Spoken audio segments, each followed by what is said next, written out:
Добрый день, девочки! Сегодня мы с вами изучим тему натуральный мех и искусственный мех.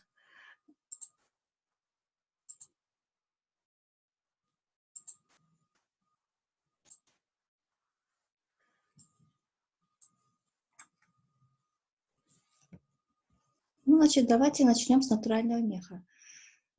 Это для нашего региона не новое. В нашем регионе очень много используют натуральный мех. Как же он разделяется? Он разделяется на пушно-меховое сырье, полуфабрикаты и изделия. Так вот, давайте начнем с пушно-мехового сырья. Это сырые, невыделанные шкуры, или, значит, портные или законсервированные. Сырые шкуры очень гигроскопичные, легко загнивают и по своим механическим свойствам непригодны для изготовления пушно-меховых изделий. Их нужно переработать. Так вот, когда их переработают, иногда даже окрасят, пушно-меховое сырье превращается уже в пушно-меховые полуфабрикаты. Далее, значит, третий пункт – это пушно-меховые изделия, которые включают в себя все виды изделий, изготовленных из натурального меха, в том числе пластины меха. А что же такое пластин, девочки? Для вас это новый термин. Так вот, это несколько выделанных, отдельных, однородных шкур, или участков шкур, которые подобраны по качеству и сшиты в виде полос. Но это для удобства потом в дальнейшем для обработки в швейных цехах и изготовления из этих пластин каких-либо изделий. Ночной мех, что это такое? Это несколько пластин, подобранных и скрепленных вместе, значит, в единое целое. Так вот, значит, теперь перейдем к следующему пункту. Меховое сырье, пушное меховое сырье, значит, разделить можно на три группы. Это пушное сырье, это, значит, полученные шкуры, полученные от зверей, добытых звероводством, охотоводством, и, по-другому говоря, это шкуры зверей, растущих в дикой природе или в звероводческих хозяйствах. Ну, это, допустим, шкуры волка, соболя, белки, норки, дикой норки, сурка и так далее. Второй пункт – это меховое сырье, то есть шкуры, полученные от домашних животных и сельскохозяйственных животных. По-другому говоря, шкуры тех животных, которые, значит, выращивает, разводит человек, значит, в домашних условиях. И меховое морское сырье, то есть это шкуры морских котиков, тюленей, различных возрастных групп, пригодные по качеству для изготовления из них каких-либо швейных изделий. Теперь разберем, значит, разберемся, что время добычи и забоя животных очень оказывает сильное влияние на качество шкурки. Поэтому пушно-меховое сырье принято разделять на две группы в зависимости от времени убоя животного. Это зимние виды и весенние виды. К зимним относятся это шкуры зверей, имеющих лучший вид меха в зимнее время года, и это к ним относятся звери, не залегающие в спячку. Какие это? Норка, лисица, белка, куница, соболь, заяц и так далее. Ну, а также шкуры домашних животных, которые имеют в зимнее время наилучший внешний вид. Почему? Потому что, сами знаете, весной уже происходит линька, выпадает волосяной покров из шкур многих животных. Цвет меняется, блеклым становится, а после осеннего периода, когда, значит, с пищей для животных нет проблем, соответственно, это отражается на качестве шкуры. Ну а к весенним видам шкур относятся шкуры зверей, залегающих в зимнюю спячку. Какие это? Суслик, сурок, крот и, значит, то есть шкуры тех зверей, охота на которых производится осенью, весной и летом. А также шкуры молодых животных, домашних животных, это овец, коз, жеребят, телят и так далее. Теперь обратите внимание, хочу вам предложить рисунок строения пушно-меховой шкуры. Вы должны будете знать строение, поскольку это относится не только к нашей теме, но и к последующей за этой темой, это натуральная кожа. Так вот, обратите внимание на первый рисунок. значит, шкура животного состоит из каких участков? 1 это хвост, значит, 5 это мордочка, значит, 8 бока, 7 хребет, 3 хребета, вернее, огузок и лапы 9. Ну а на правом рисунке строение, значит, шкуры из каких частей состоит? Вот выделено участок по высоте, это сосочковый слой, Б это дерма, ну и, значит, верхний слой состоит, в свою очередь, из каких элементов? Здесь вот волоски есть с луковицами один, есть эпидермис, верхняя часть, потом, значит, есть сальные железы 6, но дерма это самый большой слой, который потом при выделке меха остается в качестве натуральной кожи. Ну а 8 это и 9 здесь кутикула и подкожно-жировой слой, который удаляется при обработке меховой шкуры. Здесь вот описание участков шкуры и строения шкуры. Ну, теперь давайте поговорим об изменчивости пушно-меховой шкуры. Девочки, как до этого я вам уже говорила, качество пушно-мехового сырья зависит от, во-первых, времени убоя животного, во-вторых, от образа жизни, условий обитания зверя, от района обитания, от времени года, от пола и возраста животного, и плюс еще сюда надо включить индивидуальные особенности животного. Если остановимся, то что значит образ жизни, условия обитания? Если сравним, к примеру, домашнюю норку, не сколько домашнюю, а домашнюю норку, выращенную в звероводческих хозяйствах, и норку, которая вышла в диких условиях природы, естественно, мех будет разный по качеству. И если в диком, значит, в диких условиях выращена норка, там мех будет более жесткий, может быть, с дефектами, с порезами. А в лесоводческом хозяйстве норка, она, естественно, более такой вид облагороженный, более бездефектная, мех густой, ну, постольку в хороших условиях такая норка произрастает. Значит, географический район тоже влияет. То есть, к примеру, опять же, на той норке остановимся, поскольку это более распространенный мех в наших условиях. К примеру, финская норка сравним и сибирскую норку, и норку, произрастающую в наших лесах. Будет разница очень большая в качестве, в внешнем виде и так далее. Так вот, из этих 3 видов норок финская считается более качественной, более ценной. Ну, соответственно, там условия произрастания норки и другие леса. Значит, пол. Самка или самец. Разница тоже будет существенна, поскольку шкуры самцов, они более грубые, волосяной покров более жесткий и кожевая ткань. Так, кстати, я забыла вам сказать, что шкура состоит из 2 частей. Это кожевая ткань и верхний волосяной покров. До этого мы с вами рассмотрели строение шкуры. Возраст также влияет, то ли молодняк, то ли взрослое животное. Естественно, чем взрослее животное, тем шкура будет более жестче, волосяной покров более грубый, и состав волосяного покрова тоже будет разный. Ну и индивидуальные особенности, это касается окраса, размера, качества. Тоже норку возьмем. Есть норка голубая, дымчатая, черная, коричневая, белая норка и так далее. Поэтому это и есть индивидуальные особенности. Ну, теперь перейдем к этапу обработка пушно-меховой шкуры. Из каких этапов состоит? И для чего? Нужна ли вообще обработка? Ну, обработка необходима, поскольку шкура, значит, в натуральном виде, надо ее очистить, значит, придать мягкость кожевой ткани, пластичность, устойчивость к загниванию, к намоканию. Ну, а волосяной покров практически не меняется во время обработки. Какие еще изменения происходят? Во время чего? Во время окрашивания тоже изменения происходят в пушно-меховом сырье.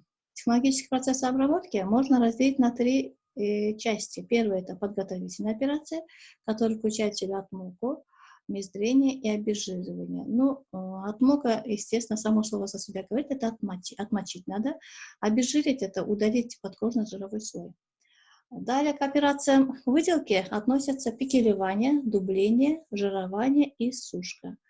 Углубление это производится с кожевой ткани, чтобы придать ей эластичность, обрабатывать специально дубильными веществами. Ну и кожевая ткань приобретает такой красивый товарный вид, мягкость и значит, устойчивость к каким-то дальнейшим условиям хранения. Но и третий этап это у нас отделка. Сюда включаются операции откатка и разбивка. Теперь давайте перейдем к этапу крашения пушечно-меховой шкуры. Для чего мех окрашивают или подкрашивают? Но это связано, конечно же, в первую очередь с эстетическими качествами, с эстетической целью. Значит, улучшить нужно или углубить цвет пушечно-мехового сырья. Например, если в диких условиях животное произошло, может быть не такой яркий цвет, поэтому при окраске его получается насыщенный глубокий цвет. Это во-первых. А во-вторых, придают новый цвет волосяного покрова. Возможно, норка была дымчатая, как обычно вот у нас с головными уборами бывает, они обесцвечиваются, и потом их просто перекрашивают в более темный коричневый, черный цвет. Или же третий вариант, для чего окрашивают пушечно-меховое сырье, это для того, чтобы сымитировать такие ценные меха. Как часто это делается, особенно сейчас, поэтому будьте осторожны, девочки, при выборе меховой шубы, меховой шапки или там мехового какого-то изделия, жилета. Поэтому очень внимательно смотрите мех со всех сторон, особенно с оборотной стороны. Если кожевая ткань не светлая, как цвет кожи, а темная, то это уже вам предлагают окрашенный мех. А окрашенный мех, он, как правило, считается ниже качества, чем натуральный. Почему? Потому что с помощью окрашивания производитель пытается вам значит, подсунуть мех не того качества, который вы покупаете, мех не того зверя, который вы предполагаете купить, или же какие-то дефекты на мехе они пытаются скрыть. Ну, а технологический процесс окрашивания состоит из 3 групп. Это подготовительные, крашение, отделочные. Видите, мы с вами до этого рассматривали ткани, трикотаж. Вот такие же этапы здесь и соответствуют при отделке пушечно-мехового сырья. Кроме окрашивания, еще во время отделки производят такие операции, как щипка, стрижка, эпилирование, облагораживание волосяного покроя. Что значит щипка?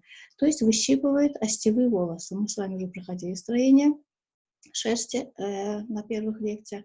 Так вот, выщипывая остевые грубые волосы, придают однородность меху.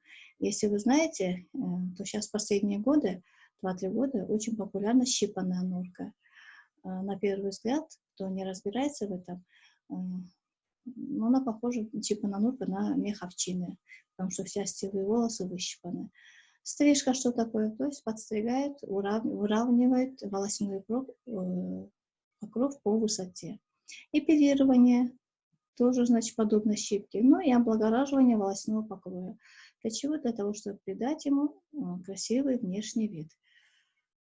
Ну вот здесь, как видите, написано, шубная овчина иногда покрывается пленкой с кожевой тканью, делается под велюр, чтобы при, допустим, если это лацкан воротника, чтобы кожевая ткань имела красивый внешний вид.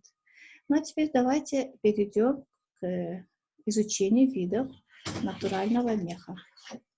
Основные виды натурального меха какие? Ну, начнем, будем говорить по убывающей. С первого самого ценного меха это мех соболь. Значит, это очень дорогой мех. Не каждый позволит себе соболиную шкуру. Как здесь написано, цена пары шкурок соболя может сравняться с ценой норкового полушубка. Из-за такой цены его используют только в качестве отделочного материала, а длиннополые соболиные шкуры используют только для показа на подиумах меховых аукционов. Вот, значит, соболь животное как выглядит и изделия из него на моделях представлены. Второй мех куницы. Очень похож на мех соболя. Это второй по ценности мех, но значит, он похож по окрасу, но он более мягкий и не такой пышный, как мех соболя, не такой нежный, шелковистый. Вот модели, значит, представлены из шуб, значит, этого зверька. Лисий мех, ну, лису вам представлять не надо, это довольно популярный мех, не такой ценный, как соболь и куница. Значит, по расцветке бывают разные, конечно, меха. Красная, крестовка, рыжая, серебристая, полярная. Но и самый дорогой мех лисий — это чернобурка. Четвертый вид меха. Если соболь — это король меха, то норка считается королевой меха. Но норка самый популярный мех из того, что мы используем не только у нас, но и в мире. Окрас разнообразный. Вот внизу под рисунком, под фотографией животных представлены несколько окрасов меха. Это серый, дымчатый, коричневый, бежевый. И, значит, самая популярная скандинавская черная норка считается. Очень практичный, носки, относительно недорогой мех. И шубы из этого меха норки можно носить до 10 лет при правильном уходе и эксплуатации. Мех песца, пятый вид, это песец, значит, животное в северных широтах обитающее, потому очень, значит, теплый мех считается, длинноволосый, густоволосый, и песца используют обычно для пошива головных уборов. Ну, здесь представлены модели, фотографии шуб из песца и виды окраса песцовых шкур, от белого начиная до темно-серого. Шестой вид меха. Уже менее знакомый вам, девочки, мех енота. Наверное, слышали про такое животное. Это мех, это животное, завезенное из Северной Америки. Очень теплый мех, имеет красивый внешний вид. Жестковатый, конечно, немного. И красивый хвост с поперечными полосками. Из хвоста отдельно изготавливают, значит, красивые полосатые меховые изделия. Часто шкурки животного облагораживают осветлением отдельных остевых волос или под имитацию серебристо-черную. Вот, значит, красивые модели шуб из этого меха. Седьмой вид меха – выдра. Выдра – это животное, обитающее, значит, в водных пространствах, поэтому мех очень устойчивый к влаге, осадкам. Расцветка очень разная, от светло-каштанового до темно-каштанового. Но мех выдры считается мужским мехом. Обычно чаще используют для мужского ассортимента, но в последнее время настолько уже производители наловчились и изготавливают из меха этого животного красивые женские изделия. Вот, к примеру, они вам представлены, шубы женские. Следующий вид меха – мех нутри. Сейчас не особо его используют. Одно время, лет 30 назад, очень был популярный мех для пошива верхней одежды, для пошива головных уборов. Но, и, как правило, внутри обрабатывают в кустарных условиях. Но, опять же, производитель настолько сейчас производство развито, что из меха нутри производят уже такие шубы с красивым внешним видом, ничем не уступающим меху, значит, более ценных пород животных. Девятый вид меха – шкурки ондатры. Ондатра тоже считается грубоватым мехом. Цвет имеет таких коричневатых оттенков, имитирует поднорку, выстригая остевые волосы, и обычно используют в качестве отделки верхних изделий швейных. Но вот здесь представлены очень красивые шубы женские из этого меха. Каракульча. Каракульча, вы слышали, должно быть, может, не придавать значения. Что же за это вид меха? Это мех овчина специальных пород, каракулевых пород овец. Разница в чем? Каракуль — это более взрослый ягненок, а каракульча — это